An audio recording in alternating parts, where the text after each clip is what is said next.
Samarqand veterinariya meditsinasi, chorvachilik va biotexnologiyalar universitetining Toshkent filialida ochiq eshiklar kuni tadbiri tashkil etildi. Tadbirdan ko'zlangan asosiy maqsad yoshlarning kasbiy yo'nalishlarini to'g'ri tanlashga yo'naltirish, shuningdek veterinariya va biotexnologiya sohalaridagi zamonaviy innovatsion dasturlarga qiziqishini oshirishdan iborat.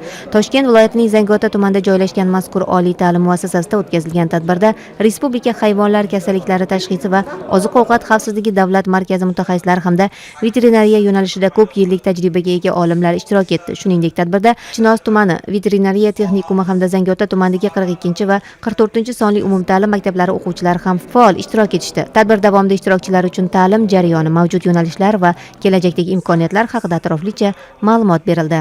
Ochiq eshiklar kunida biz bitiruvchi o'quvchilar, shu bilan birgalikda texnikum bitiruvchilarini, litsey bitiruvchilarini jalb etishimizdan maqsad bu yerda bizni sharoitimizni o'rganib, hozirgi davrda o'sha jahon standarti darajasidagi talabalarni tayyorlashimiz uchun barcha sharoitlarimiz mavjud ekanligini ko'rsatish va shu bilan birgalikda bizni filialimizga abituriyentlarni jalb etishdan iboratdir. Professor o'qituvchilar va magistrantlar va doktorantlar ham bu jarayonda faol ishtirok etmoqdalar.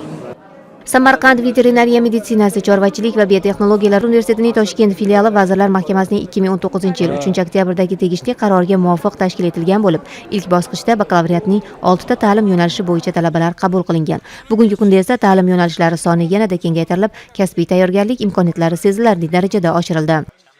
Hozirgi davrda bizning filialimizni talabalari 2600 dan ortiq talabalar tahsil olmoqda. Bundan tashqari magistrantlarimiz 60 ga yaqin magistrantlar va doktorant hamda ilmiy izlanuvchilar mavjuddir. Hozirgi davrda bizning filialimizda aynan veterinariya fakultetida ko'plab yangiliklar bo'lib bormoqda. Bizning filialda Bioqon bilan to'g'ridan-to'g'ri shartnoma imzolanib, birgalikda talabalarimiz ko'plab faoliyat olib bormoqda.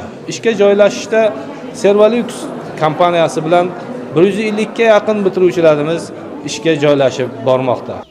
O'tkazilgan tadbir jarayonida qiziquvchilarni hayvonlar kasalliklarini erta aniqlash, ularning oldini olish va samarali davolash bo'yicha ilg'or usullar haqida atroflicha ma'lumot berildi.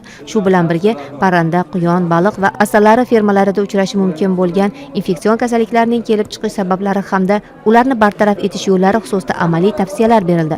Shu nuqtai nazardan mazkur tadbir veterinariya tizimida ilm-fan va amaliyot uyg'unligini ta'minlash yo'lidagi muhim qadam sifatida e'tirof etilmoqda.